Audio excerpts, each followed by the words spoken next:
Hello மக்களே, welcome back to Sri மகவா சேனலுங்க. இன்றைக்கி நம்ம இந்த பிம்பிள்ஸ்க்கான வீடியோ போட்டு இன்றைக்கி வந்து டே 5. ஆக்சுவலாக நான் டே 1 போட்ட வீடியோ பார்த்துருப்பீங்க எப்படி இருந்துச்சுன்னு சொல்லிட்டு. இன்றைக்கி வந்து டே 5. டே 5ல் எப்படி இருக்குதுன்னு பார்த்தீங்கன்னா, நல்லாவே வந்து வீக்கம்லாம் செட்டில் ஆகிடுச்சு.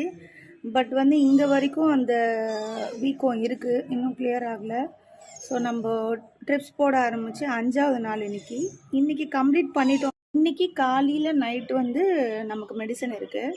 அந்த மெடிசன் வந்து நம்ம கம்ப்ளீட் பண்ணிட்டோம் அப்படின்னா இதை வந்து இந்த ப்ரெஸ் பண்ணி எடுத்து க்ளீன் பண்ணுவாங்கன்னு நினைக்கிறேன். பட் அந்தளவுக்கு நான் விடலை, நானே எடுத்துட்டேன். ஸோ ஃபஸ்ட்டு வீடியோக்கும் இப்போதைக்கும் எவ்வளவோ நல்லாவே சேஞ்சஸ் வந்து நம்மளால் பார்க்க முடியுது. ஸோ இன்றைக்கோடைய மெடிசனை போட்டுட்டு இன்றைக்கி ஹாஸ்பிட்டலில் என்ன பண்ணுறாங்கன்றதை பார்த்து ஈவினிங் வந்து இன்னொரு வீடியோ போடுறேன். ஸோ பயப்பட வேண்டாம், கரெக்டாக ப்ரொசீஜரை ஃபாலோ பண்ணாலே எல்லாமே வந்து கிளியர் ஆகிடும். என்ன ஒன்று, டாக்டர்ஸ்க்கு சொல்கிறபடி கரெக்டாக அந்த ப்ரொசீஜர்ஸை நம்ம ஃபாலோ பண்ணோம் அப்படின்னு சொன்னால் எல்லாமே கிளியர் ஆகிடும். எனக்கே வந்து ஃபைனலாக இது வரல, ஆப்ரேஷன் தான் பண்ணணும் அப்படின்ற மாதிரி சொல்லியிருந்தாங்க. பட் எந்த ஒரு ஆப்ரேஷனும் இல்லாமல் அதுவாகவே செட்டில் ஆகிடுச்சு.